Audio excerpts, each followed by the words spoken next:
They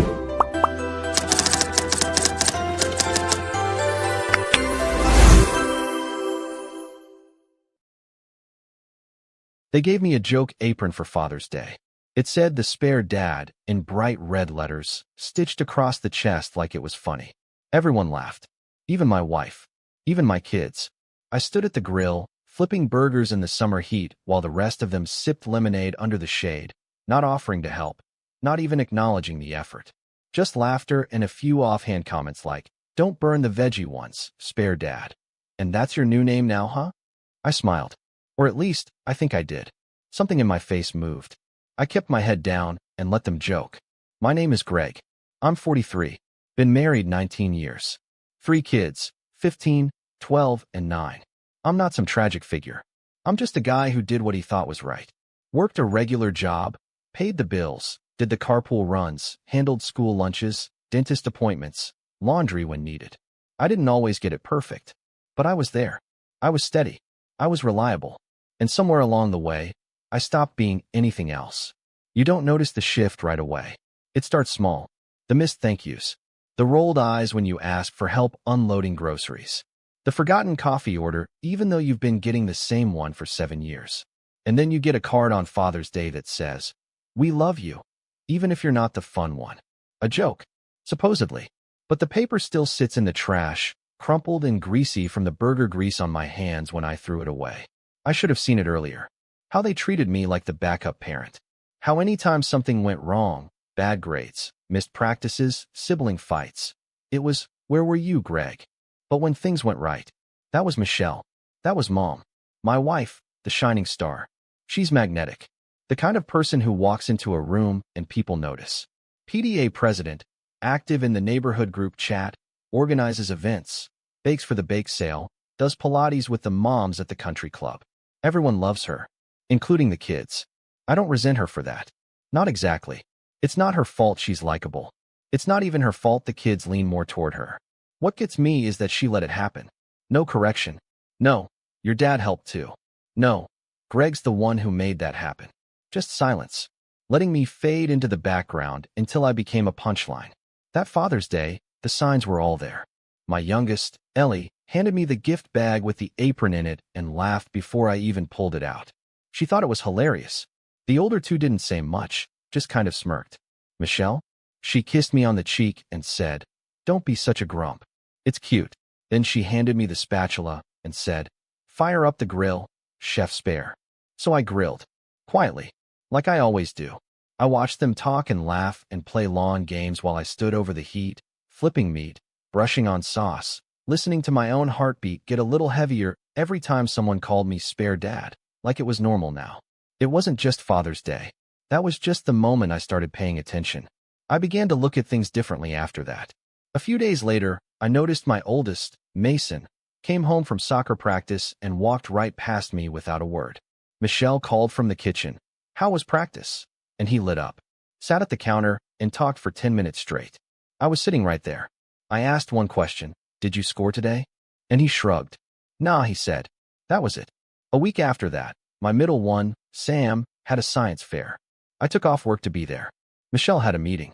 I stood by his project the whole time, clapping when the judges stopped by, taking pictures, encouraging him. He barely looked at me. When Michelle showed up an hour late, he ran to her like she had rescued him from a hostage situation. "You made it," he shouted. I was invisible. She gave me a smile like, "See? I came." And just like that, her being late was forgiven, and my being there the whole time meant nothing. I know kids lean toward one parent sometimes. I know it's not always personal. But the thing is, they used to look up to me. I remember Mason asking me to teach him how to tie a tie. Sam used to crawl into my lap with books he could barely carry. Ellie would wait by the door for me to come home every single day. Now, Ellie rolls her eyes if I don't get her juice the right way. Sam complains that I breathe too loud. Mason straight up ignores me unless I'm driving him somewhere. I kept telling myself it would pass, that they were just growing up. But then I started noticing how Michelle talked about me. Not to me, about me, to her sister, to her friends. On the phone. He means well, but he's not exactly present. He doesn't get how things work anymore. It's like having a fourth child sometimes. Those words cut deep, but I didn't say anything. I told myself I was being sensitive, overthinking, mishearing. Then came the cookout. Not Father's Day, just a regular Saturday in June. Michelle's parents came over, along with her brother and his wife. The whole backyard was set up, balloons, snacks, pool toys. Not for me, of course. Just a summer gathering. At one point, I was carrying a folding chair out to the lawn when I heard Michelle's mom say, "Greg's still doing the heavy lifting, huh? At least he's good for that." She laughed. Michelle added, "He likes having a job. Makes him feel important." Everyone laughed. I wasn't seen as a partner. I was the help, the extra, the afterthought. Later that night, after everyone left, I sat on the back deck alone. The lights were off. The kids were inside watching a movie. Michelle was scrolling through her phone. I looked out at the grill, still greasy from dinner, the chairs still a little muddy from the kids' feet. And I felt it, that quiet ache. The sense that I wasn't needed. Not really. Just tolerated. Like a well-worn rug. Still in the house, but no one notices it anymore. The final nudge came a few days later. Ellie had a friend over. They were making bracelets or slime or whatever it was. I heard her friend ask, "Where's your dad?" And Ellie replied, without even looking up, "Oh, he's just around. He's not really part of stuff." Not really part of stuff. I don't think she meant it to hurt. She said it so casually, but I felt it like a punch to the ribs. That night, I opened a drawer in my study and pulled out a backpack. Just a small one. Threw in a couple pairs of clothes, my toothbrush, my passport. Grabbed $40 from the junk drawer, my phone, charger, headphones. I looked around the room. Photos of smiling kids, a framed World's Okayest Dad mug from 5 years ago, books no one had touched in months. Then I walked down the hall, past the kitchen, past the living room, past Michelle sitting cross-legged on the couch. She didn't even look up. I walked out the door and closed it gently behind me. I didn't leave a note. Not yet. I stayed in a motel that night. Cheap, quiet. I laid on the stiff mattress, staring at the ceiling. For the first time in years, no one needed anything from me. No one asked for juice, or a ride, or a clean uniform. Just silence. And in that silence, I started thinking about who I used to be. Who I might be again. A week passed. I didn't check my phone much. Turned off location tracking. Paid cash for everything. I figured they'd assume I was sulking, maybe fishing. Maybe just off on a walk. They probably didn't think I'd actually leave. I didn't think I'd actually leave. Then one night, I checked my phone. I had texts. From Michelle. A couple. "Where are you? Are you coming back?" Then, "If this is about Father's Day, you're being ridiculous." But it was one comment that made me stop. On an old Facebook photo of me and Ellie at a carnival, someone had commented. Her account. Her real account. It said, "Please come home. We miss you." And just like that, the silence broke. But not in the way they expected. Because I wasn't going back. Not yet. Not without changing everything. Not without them finally seeing what life looked like without me. And not before I made sure they truly understood what it meant to be the spare dad. The morning after I read Ellie's comment, I sat in the stiff motel chair with my phone clutched in my hand. I kept reading those 5 words over and over again. "Please come home. We miss you." I tried to feel something soft, something like warmth or reconciliation, but it didn't come. Not right away. What I felt was this dull ache in my chest, like a bruise I didn't know I had. Because the truth is, I wanted to believe it. I wanted to believe my absence was felt in a real, meaningful way. That maybe they'd finally noticed the invisible man had left the room. But when I clicked on the post to see who else had said anything, there was nothing. No replies. No other comments. No Michelle. No Mason. No Sam. Just silence. I didn't reply to Ellie. Not yet.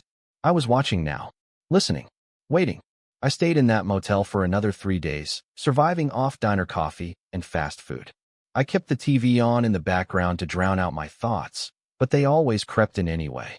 I'd think about the last time Sam gave me a hug that wasn't out of obligation, or how Michelle used to trace circles on my arm when we'd watch TV. Little things that had vanished without anyone ever announcing their departure. Then the calls started coming. Not just texts, actual phone calls. The first one was from Michelle. I let it ring out. Then Mason. That surprised me. Then her sister. Then the school. I guess they'd finally noticed I wasn't showing up to the usual pickups. Voicemails piled up, but I didn't listen. Not until I saw the one that came from my work. "Hey Greg," my manager's voice came through. "Just checking in. Michelle called us. Said you were dealing with something personal." I approve the time off for now, but let me know if you need anything. We've got your back. Michelle had called my job. Without even asking me. Just stepped in and started controlling the narrative. That's when I felt the shift. This wasn't concern. This was damage control. She wasn't worried about me. She was worried about what people would say. About what her friends would whisper. What the PDA moms might wonder. A husband gone missing? That would raise eyebrows. A husband who just left without a word? That would tarnish the image. And Michelle, God love her, lived for the image. She had curated our life like an Instagram page before Instagram was even a thing. Matching holiday pajamas. Family portraits on the beach. Handwritten thank you notes to teachers, signed from the Thompsons. Our home was a well-oiled machine of optics. And I was part of the furniture. Always present, never noticed. That realization burned. And then came the betrayal. It happened exactly 9 days after I left. I had just gotten back to my motel room with a paper bag full of tacos when my phone buzzed with a message from an old friend, Caleb. We hadn't talked in a few months, but we used to play pickup basketball together before life got in the way. He sent me a screenshot. It was Michelle's Facebook page. She had posted a long, carefully written update. I wasn't going to say anything, but after all the questions, yes, Greg has taken some time to himself. It's been a hard few months, and we've been working through things privately. Please respect our space, especially for the sake of our kids. They are the true victims in this. That word, victims, hit me like a brick. She had painted me as the one who abandoned them. She framed it like I had vanished in a fit of selfishness, leaving her to pick up the pieces. No mention of the years I'd been dismissed. No hint of the mockery on Father's Day. No acknowledgement of the isolation she'd allowed to grow between me and the kids like a wall she helped build. Just that soft, manipulative tone. Designed to get sympathy. Designed to make sure everyone knew she was the one left behind. Caleb followed the screenshot with a message. You good, man? Want to talk? I didn't reply. I just stared at the post. Read it twice. 3 times. The comments were worse. Oh, Michelle, stay strong. You're such a good mom. He'll come to his senses. Men are so weak these days. My husband pulled something similar. Took him a month to realize what he lost. My kids had liked the post. Mason even commented, "We love you, Mom." I went numb. There was no better word for it. Just numb. Like someone had switched off all the dials inside me and left me in grayscale. I put my phone face down on the bed and stared at the ceiling for what must have been an hour. Then I got up, grabbed my wallet, and walked down the block to a 24-hour diner. I ordered a coffee and sat there until sunrise. I wasn't angry. Not yet. That came later. The anger came when I listened to the voicemails for the first time. Michelle's voice was calm. Cold. Greg, I don't know what this is. If it's a midlife crisis or some cry for attention. But it's not fair to the kids. You made your point. Come home. Or don't. But stop playing games. Sam's voice came next, awkward and forced. Hey, Dad. I don't know if you're mad or what, but Mom says you'll come back soon. Ellie cried a little. Mason said it's dumb. I don't know. Then a long pause. Then Ellie. A soft voice, barely audible. Daddy? I'm sorry if we were mean. I didn't mean it. Can you come tuck me in again? I miss you. And finally, Mason, the oldest. The one who used to beg me to play catch in the driveway. His voice wasn't angry. It was annoyed. Okay, whatever this is, you've made your point. Mom says you're punishing us. That's real mature. Grow up. That's when the anger came. Because she had turned them against me. Slowly. Methodically. And now, she was planting the idea that I was abandoning them. Like I was the unstable one. Like she was the anchor and I was the one drifting. But I wasn't the one who left. I was pushed. Bit by bit. Smirk by smirk. Joke by joke. Until I finally got the message, you're not wanted. And now that I was gone, I was the villain. I opened my laptop that night and started typing. Not to them. Not to Facebook. Just to myself. Everything I remembered. Every moment I felt like a ghost in my own home. The Christmas where they forgot to include me in the family photo.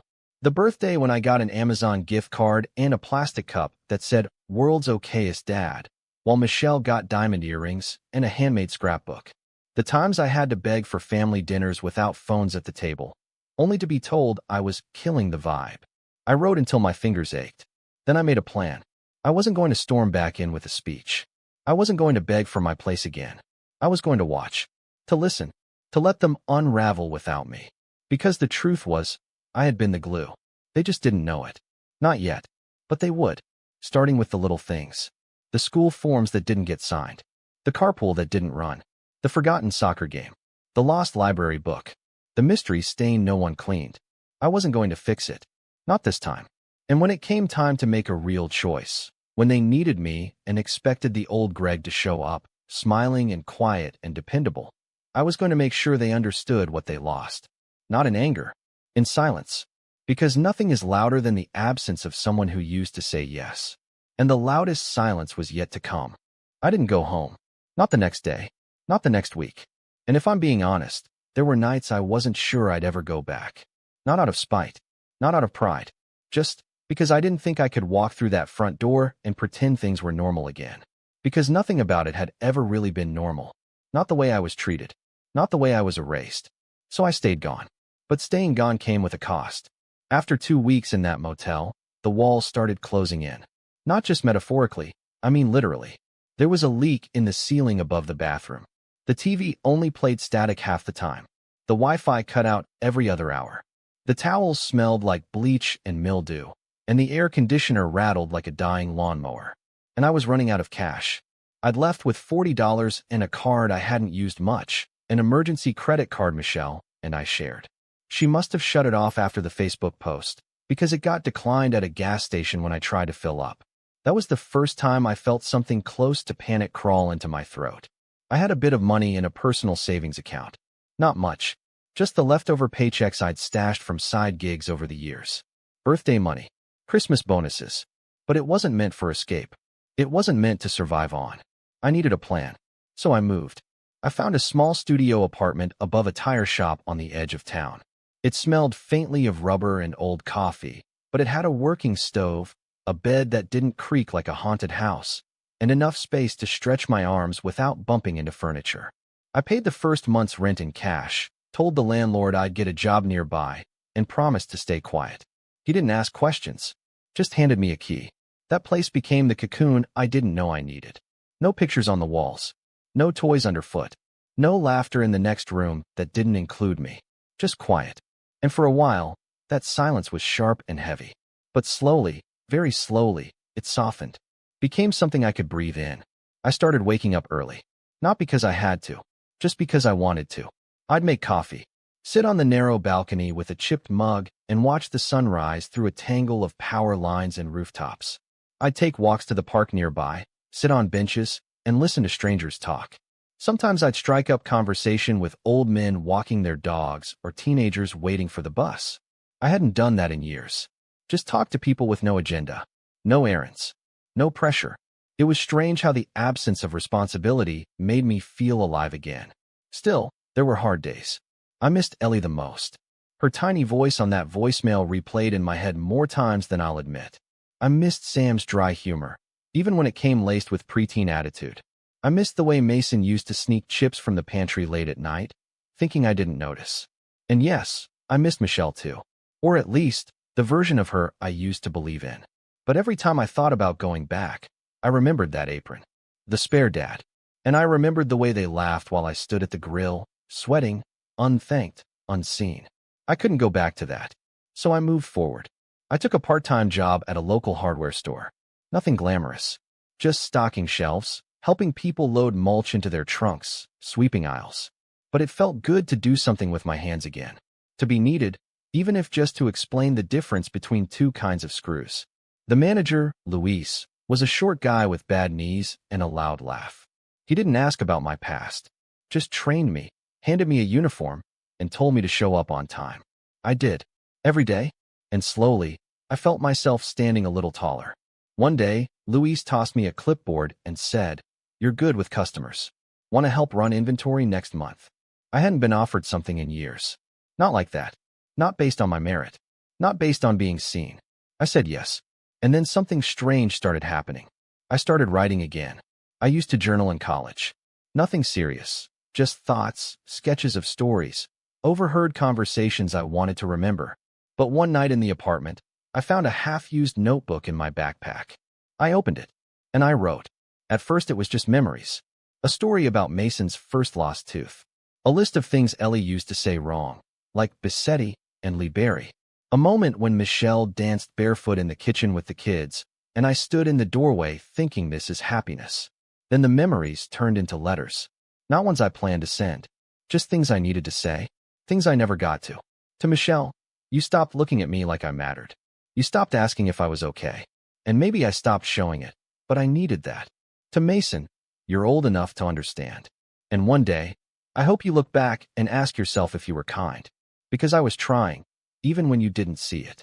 To Sam, you're smarter than you let on. Don't bury your feelings like I did. Speak, loud and clear. To Ellie, I miss you more than air. If I could only hear one voice again, it would be yours. I filled 2 notebooks that month. At work, I kept moving up. I started managing the store's weekend schedule, then helped with supplier calls. Louise started leaning on me like I was part of the backbone. And I was. It felt good to be essential. A regular customer, older guy named Arthur, started bringing me coffee some mornings. You remind me of my son, he said one day. Only difference is, you show up. That meant more than he knew. I joined a local library club on Tuesdays.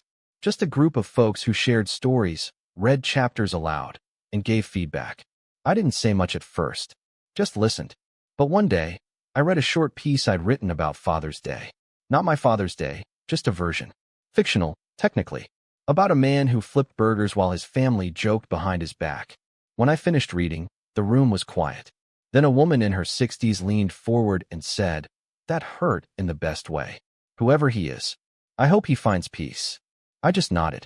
They didn't know it was me. But it was the first time I'd been hurt in years. I started feeling stronger. Not just physically, but mentally. Emotionally. I was clearer.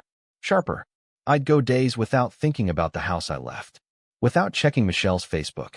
Without wondering if Ellie was still waiting at the window. But the past always finds a way back in. It started with a letter. No stamp. No envelope. Just slid under the door while I was at work. I came home late, groceries in one arm, and saw the folded paper on the doormat. My name scribbled in thick black pen. Greg. Just that. Inside was a single line. "I'm sorry. I didn't see what I was doing. Please come home." No signature. But I knew the handwriting.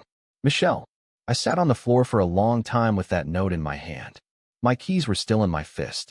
I didn't move. Didn't blink. Just let it sit there in my lap like a weight. I wanted to believe it. Part of me needed to believe it. But I didn't trust it. Because I didn't see what I was doing wasn't the same as "I'll change." It wasn't enough.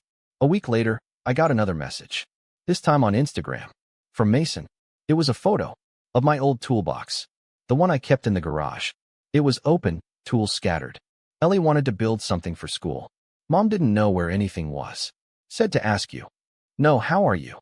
No, we miss you. Just a request. The old pattern, trying to reassert itself. But I didn't reply. Because for the first time in a long time, I wasn't desperate to be needed. I wanted to be wanted. And until that was true, I wasn't going anywhere. I'd hit bottom. I'd felt the crush of being overlooked, unwanted, unloved. But now I was rising. And if they wanted me back, they were going to have to climb too. I didn't throw the letter away. I didn't respond either. I folded it neatly, placed it in the top drawer of my desk, beside my journal, a half-finished short story, and the apartment key I never used because I never locked my door, and I left it there. Like a relic. Like something I might study again later. Not because I believed Michelle's apology, but because I wanted to see if time would change the way it felt. Spoiler, it didn't. The letter read like someone covering their tracks, not someone trying to find the road back to me. There was no mention of Mason's comment calling me immature. No acknowledgement of the spare dad, Apron. Nothing about the Facebook post that made me look like I'd deserted my family to go soul-searching in the woods. It was vague, convenient, and exactly what I'd expect from someone who wanted forgiveness without offering change. So I did nothing. And for a while, that was enough. But then, something shifted. It started with the school district. Louise had asked me to pick up some donated tools from a high school across town. One of those community partnership things where local businesses pitch in. I pulled up to the loading dock, signed some forms, and while I was waiting, I wandered into the front office to ask about future drop-offs. And that's when I saw Ellie. Through the glass panel in the hallway. She was sitting alone on a bench, knees tucked to her chest, backpack at her feet, head down. I froze. It was like a movie reel snapping to life in my brain. Every time she used to wait for me at the door with her little hands pressed to the glass. The way she'd sprint across the driveway screaming, "Daddy's home," like it was the highlight of her week. I hadn't seen her in almost a month. She looked taller, older, sadder. I stepped back before she could see me. My hands were shaking. A secretary walked by, noticed me hovering. "Need something?" I cleared my throat. "The girl on the bench, Ellie Thompson. Is she waiting for someone?" She glanced. "I think so. Poor thing. Her mom forgot it was early dismissal.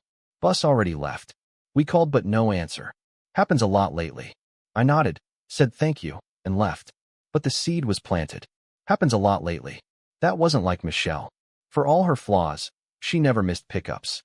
She lived for the PDA image, the best mom ever mug on her desk, the organized chaos of school calendars. So what had changed? On the drive home, I kept wondering if things were cracking. If the illusion was finally unraveling without me there to silently patch the holes. A week later, Sam called me. Not texted. Called. I almost didn't pick up, but something told me I should. "Hey," he said, voice low. "Hey." Long pause. "Do you still have the key to Grandma's place?" I blinked. "What?" "Grandma and Grandpa's cabin. The one by the lake. Mom said you were keeping it after they passed." "I am." Another pause. "Can we go there?" I sat up straighter. "Why?" He hesitated. "Because Mom's losing it, Dad. Mason's never home. Ellie cries all the time, and she's mad at us constantly. She says she's overwhelmed. She burns food. She sleeps through alarms. She forgot to pick Ellie up twice." My chest tightened. I wasn't happy to hear it, not exactly. But I was listening closely. "She won't let us talk about you," he added quietly. "If we do, she changes the subject. Mason tried to ask why you left, and she snapped at him." "And what do you think?" I asked. He didn't answer. "Sam, I think you were always the one keeping it all together," he said finally. That hit harder than I expected. I told him the cabin was still mine. Paid off, maintained through a small property management company I used in the summers. It had been in my family since I was a kid. Michelle hated it, said it smelled like mildew and boredom. The kids only ever went once a year, but I kept it for myself. After we hung up, I sat in the kitchen of my small apartment, staring at the cracked tile countertop. And that's when the idea started forming. Not revenge in the fire and fury sense, but something cleaner, quieter, a plan rooted in clarity. Because I finally saw it for what it was. Michelle had built a house of mirrors, and I had been holding the flashlight, the glue, the scaffolding. Without me, things weren't just messy, they were fragile, unstable. One strong gust, and the whole facade would come crashing down. So I decided to let it fall. But this time, I'd control the wind. The first step? Establishing silence as a weapon. I made a second phone call, this one to my lawyer. He was an old college friend named Ben, a quiet, detail-obsessed man who loved contracts the way other people love crossword puzzles. I hadn't spoken to him in a while, but when I explained what was going on, he didn't hesitate. "You're still legally married," he said. "But if you're planning to make a move, you need to know your rights." "I don't want to burn the house down," I said. "But I want her to know I'm not the spare anymore. I want control." "Then we start with financial autonomy," he said. "You've got the cabin, right? Still in your name only." "Yeah." "Perfect. Let's keep that protected. Let's also draft a financial separation agreement. Nothing permanent yet, but it'll make her aware you're serious." "And the kids?" "You've got every right to seek partial custody if it comes to that. You haven't abandoned them. You've created space. There's a difference." Ben got to work. Meanwhile, I focused on something more immediate, rebuilding my network. Because here's the truth most people don't talk about: when you disappear, you become a ghost in more ways than one. People stop calling. They assume you're broken, unstable, a mystery they'd rather not unravel. And the people who do reach out usually want something. So I started small. I reconnected with Caleb, the guy who sent me the Facebook screenshot. We grabbed lunch. He asked me what happened. I told him the truth, not the polished version Michelle had fed to her followers, but the messy, quiet, invisible erosion of respect over time. He didn't flinch. "Damn," he said. "I knew something was off. You were always solid. I figured maybe you had a health scare or something." "Nope," I said. "Just reached my expiration date." He leaned back. "You thinking of going back?" "Eventually," I said, "but not without leverage." He raised an eyebrow. "What kind of leverage?" "The kind that makes them realize I was the center, not the spare." Caleb worked in event logistics, weddings, fundraisers, galas. He had contacts everywhere. And when I told him I had a plan involving the cabin and the kids, he offered to help. "You want to throw a party?" he asked. "Not exactly. More like a reset." "I'm in." And just like that, I had my first ally. Next, I reached out to the property manager at the cabin. Asked for a deep clean, a stocked pantry, firewood delivered, linens refreshed. Paid extra to expedite it. Told them a special family gathering was happening. They were happy to help. Then I called Sam. "Told your mom you're going camping?" "Yeah." She didn't argue. That told me more than I expected. "I'm picking you three up next Friday," I said. "Don't bring electronics. Just clothes and an open mind." "Is this a rescue mission?" he asked. "No," I said. "It's a mirror, so you can all see clearly." Sam didn't push further. Just said, "Okay." The following days moved like a quiet storm. Ben finalized the draft. Caleb arranged a few local friends to help with setup, nothing dramatic, just a few things to make the cabin feel less like a dusty retreat and more like a memory factory. String lights, a fire pit, a portable projector for old home videos I pulled from a hard drive Michelle didn't know I had. And then came Friday. I pulled up outside the house I hadn't seen in over 5 weeks. It looked the same, but something in the air felt different. Staler, weaker, as if the place had aged without me. The front door opened. Sam stepped out with a duffel bag. Mason followed, dragging his feet. Then Ellie, clutching a stuffed bunny. Michelle came to the doorway but didn't step out. Our eyes met. She didn't wave. Neither did I. I nodded at the kids. "Let's go." And without a word, they piled into the car. I didn't speak on the drive. Neither did they. But the silence wasn't heavy.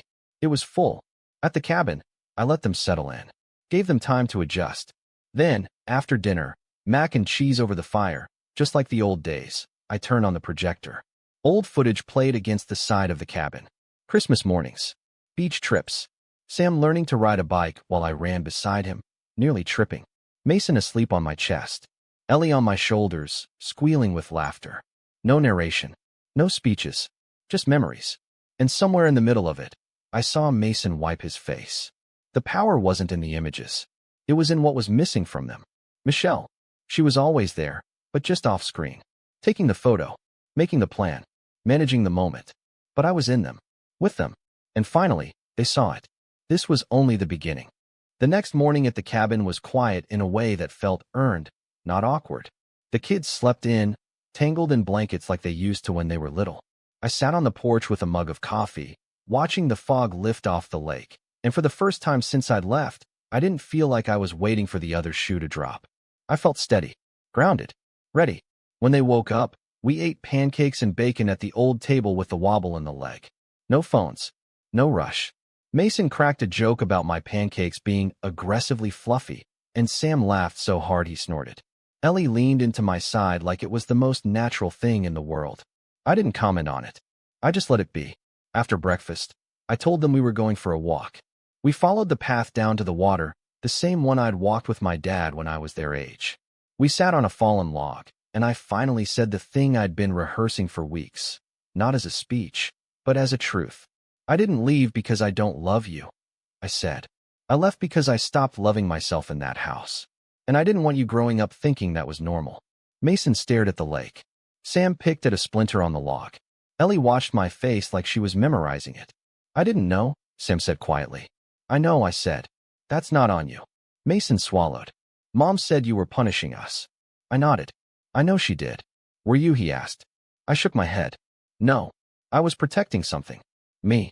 And eventually you." Ellie reached for my hand. "Are you coming home now?"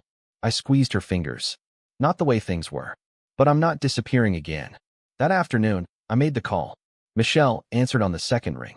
"Are they okay?" she asked immediately. "They're fine," I said. "They're with me." A beat. "Greg, we need to talk." "We are talking," I said. "Just not the way you're used to." I told her I'd emailed her a document. The financial separation agreement Ben drafted. Temporary. Clear. Calm. No threats. No theatrics. "You cut me off financially," I said. "So I set boundaries. The cabin is mine. My accounts are mine. I'll continue supporting the kids directly. Transparently." "You can't do this," she said, voice tight. "This isn't how families work. It's how respect works," I said. "You didn't lose me overnight. You spent years telling everyone I was optional." I listened. Silence. Then, softer, I said I was sorry. I know, I said. And I believe you're sorry it blew up. But remorse without change is just regret with better timing. She tried to pivot. Tears. The kids. The neighbors. The image. I didn't bite. There's more, I said. I'm filing for partial custody. Weekends and Wednesdays to start. We'll adjust if the kids want more time. Her breath caught. You're doing this to hurt me. I'm doing this so they have a father who isn't a joke, I said. And so I don't become one again. When I hung up, my hands were steady. The fallout was immediate. Michelle's Facebook went quiet, then disappeared. The PDA chat lit up with rumors until they died of boredom without fuel. People who had smiled politely at me for years suddenly started asking how I was doing. I kept my answers short and honest. I'm rebuilding. It was amazing how many nodded like they finally understood something they'd missed. At work, Luis promoted me to assistant manager. You've got a calm about you, he said. Customers trust it. I smiled and took the keys. At the library club, I read a new piece. This one wasn't about absence. It was about return.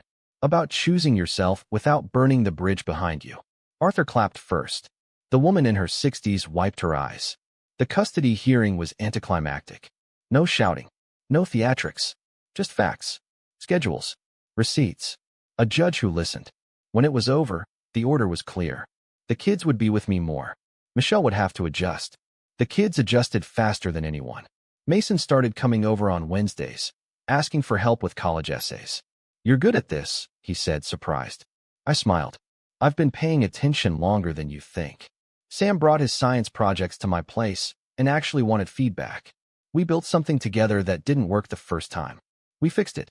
He grinned like he'd won a medal. Ellie stopped asking if I was coming back and started asking what we were doing next. She redecorated my apartment with drawings taped to the fridge. One of them said, "Best Dad," in uneven letters. I put it in a frame. Michelle tried, in her way. She apologized to the kids. She asked to come to the cabin once, to talk. I agreed. Public place, coffee shop, neutral ground. She admitted she'd leaned on me without noticing. That she'd enjoyed being the center and assumed I'd always orbit. I told her I accepted the apology.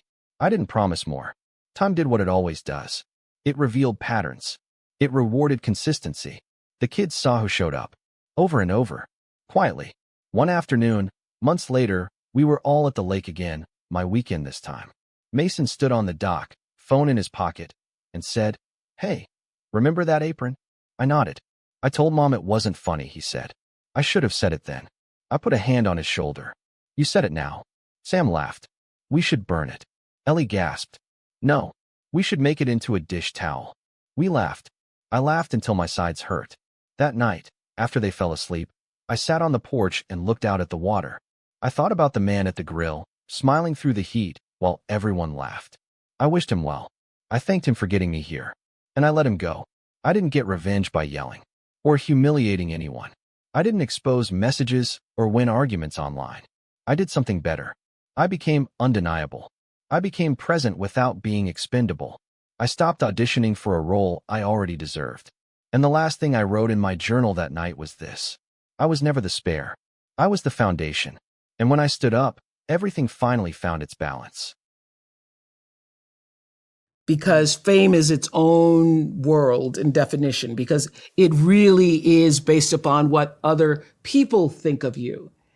So, because fame isn't what you think of yourself, it's what other people think of you. If you come into that and you don't have a grounded, centered self, you will be controlled by the outside instead of the inside. And if you come into that not in the fullness of knowing who you are and what you're supposed to do with that fame, whenever somebody likes you or doesn't like you, that determines whether or not you're having a good day or a bad day. And you have lost control of your own life. So I think what fame teaches you quickly is to grow the wholeness within yourself so that you're not controlled by others' outside opinions of you. That is a beautiful answer. And I think it will resonate with so many, because so many of us are on that journey to be successful or be famous or be rich or whatever it may be. But to hear it from that perspective is truly refreshing. And I was gonna say this to you, and why I was so happy to see this book being released, what happened to you for anyone who's listening right now, is because we have a mutual friend who I won't mention right now, but we have a mutual friend, and he said to me that once he asked you a question, and his question was, Oprah, what do you know to be true? Out of everything you've heard, what do you know to be true? And he told me that the answer you said to him was that whatever a child experiences from 0 to 5 is going to define how they live out the rest of their life. And so he shared that with me a few years ago. And then when I saw this book come out, I go, finally, we actually have an answer to it. Like I so believe that. And I just think that is such a true statement. I'm not a parent yet, but when I am, I'll definitely be trying my best to practice. You'll know that those younger years, the younger the children are, the more influence you have, not only on who they become, but on what their brain becomes. Because if you're surrounded by chaos and dysfunction and loudness and disorder at a 0 to 2 months, it means the synapse in your brain doesn't form in the way that it does in children who have had that. And you are more likely for behavioral problems, health problems, all other problems in life, just because you didn't get what you needed from 0 to 2 months. That is what is so amazing. It's crazy. Oprah, I'm going to ask you a fast 5. These questions have to be answered in 1 word or 1 sentence maximum. So they're super tight. Oprah Winfrey, these are your fast 5. The first question is, what is the best advice you've ever received? When people show you who they are, believe them the first time, from Maya Angelou. Beautiful. Okay. Second, what is the worst advice you've ever received? A lawyer told me not to purchase Hana. Hana was for sale. I mean, Hana, the city of Hana, 5,000 acres were for sale. And I had a lawyer who told me not to do it. Amazing. Okay. Question number, that's another day, another story. Okay, another day, another story. Question number 3. What is something that people value that you no longer value? Cars. I went through my car phase. I have had every kind of car, and now I don't care. Now I'm getting around on a scooter. I love that. Okay. Literally. Question number 4. One lesson